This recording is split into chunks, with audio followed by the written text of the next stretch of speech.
Hi, my name is Ivana Galvez and I will be explaining why we are using this vector. Well, the plasmid we are using is called PLC12R, and we are using this plasmid because it can both work in E. coli and also it can work on Lactobacillus reuteri. At the end of the day, using E. coli, it will be always easier and faster. So this is a pretty beneficious thing. So if we insert the gene of interest that we are using into the plasmid and use it as a backbone, then we will have a faster and easier replication and cloning. The gene we are using and that we'll be inserting is PDU-CDE. This vector also has like a pretty organized MCS, so it is easy to be putting the gene of interest through homologous recombination.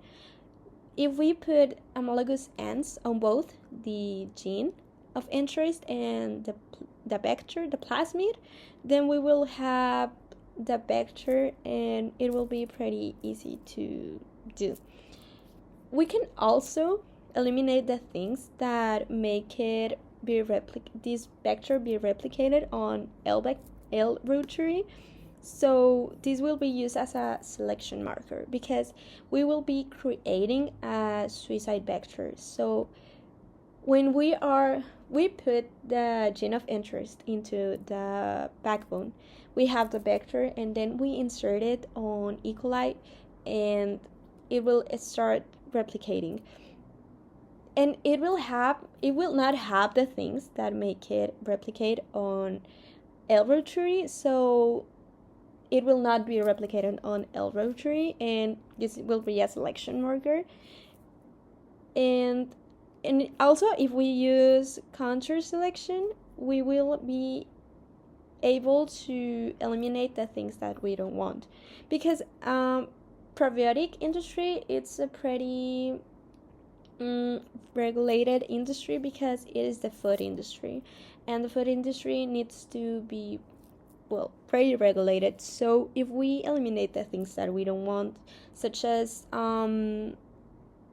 antibiotic resistance, DNA that's not necessary, leftovers of the plasmid backbone, then we will have a purified product and it will be usable on probiotic industry. So just to make a little resume, we will be putting the gene of interest on this plasmid because it can both work on E. coli and L reuteri, because we have papers that says that this plasmid works on both, and eliminating the things that make it replicate on L reuteri, then we will have a selection marker and the gene of interest will be replicated just on E. coli. That's easier and faster to use than other microorganisms, and this will allow us to have our gene of interest.